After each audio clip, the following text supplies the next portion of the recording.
secrétaire adjoint du CSE de Fibre Excellence. On va parler avec vous de cette décision du tribunal du commerce de Toulouse qui vous donne un petit sursis de 6 mois à Fibre Excellence pour trouver un repreneur. Vous êtes placé en redressement judiciaire. Comment vous avez appris cette nouvelle et comment vous la prenez, cette nouvelle du tribunal de commerce? Écoutez, moi je faisais partie donc de la délégation qui était à Toulouse la semaine dernière pour l'audience.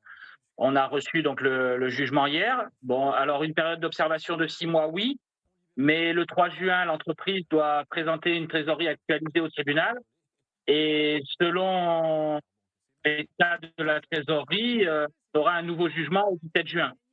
Donc de 6 mois, on pourrait être ramené à 2 mois. Comment vous êtes, dans quel état d'esprit êtes-vous, vous, employé de cette entreprise Fibre Excellence, dans quel état d'esprit sont les employés aussi que vous rencontrez au quotidien? Écoutez, la situation au sein de l'usine, elle est très anxiogène. Les salariés s'interrogent sur leur avenir. Maintenant, nous, en tant qu'élus, notre rôle aujourd'hui, c'est de trouver des solutions, d'essayer de mobiliser l'opinion publique, que ça soit à travers la région Occitanie qui nous soutient beaucoup depuis le départ. On essaye d'avoir des contacts avec la région Sud aussi pour obtenir leur soutien. Et on espère aussi que l'État va prendre des dispositions vis-à-vis des propositions qui avaient été faites à notre ancien actionnaire pour aujourd'hui favoriser une potentielle reprise de l'entreprise. Jean-Michel Bullinge, est-ce que 6 mois pour trouver des solutions concrètes pour sauver cette entreprise, c'est assez selon vous? J'ai peur que ça soit court, mais bon, on fera notre possible pour peut-être obtenir une prolongation. Justement, quels sont les, Faut démarrer l'équipe. Quelles sont les solutions que vous avez sur la table? On parle de repreneurs pour sauver l'entreprise Fibre Excellence. Est-ce qu'aujourd'hui, il y a des contacts avec des entreprises étrangères pour justement rentrer dans cette entreprise et entrer au capital?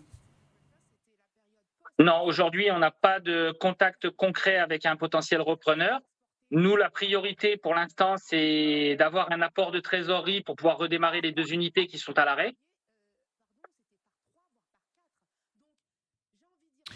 Jean-Michel Bullinge, vous avez été reçu par la conseillère d'Emmanuel Macron pour sauver vos usines de Fibre Excellence. Vous avez présenté notamment un projet à 100 millions d'euros. Quelle a été la réaction de cette conseillère d'Emmanuel Macron et est-ce qu'elle vous soutient dans vos démarches pour sauver cette entreprise?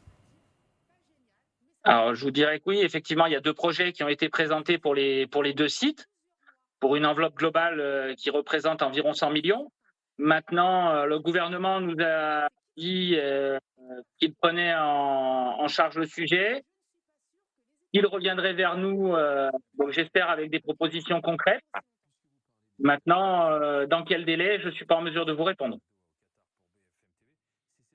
Vous vous sentez écouté par le gouvernement? Vous parlez de la région Occitanie notamment qui a proposé de vous aider. La région Sud aussi table sur un projet pour aider les salariés de la Fibre Excellence. Est-ce que vous vous sentez soutenu par les collectivités territoriales et nationales? Alors, on se sent soutenu, oui, mais c'est vrai que voilà, la situation est tellement anxiogène que les gens ont besoin de réponses rapides parce que voilà, de rester dans cette incertitude permanente, c'est très compliqué au quotidien.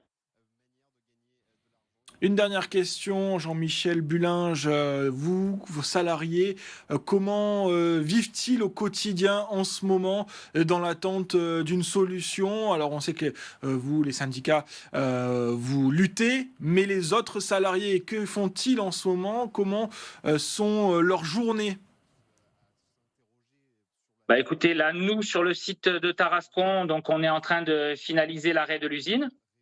Donc, on a un CSE jeudi qui va poser les modalités de comment va se dérouler cet arrêt pour les gens. On parle de chômage partiel, donc qui dit chômage partiel dit une potentielle perte financière pour chaque salarié. Donc, c'est vrai que voilà, les gens sont très inquiets. Certains ont pris leurs dispositions pour commencer à chercher un nouvel emploi. On a quand même, depuis le début de l'année, compté une dizaine de démissions sur le site.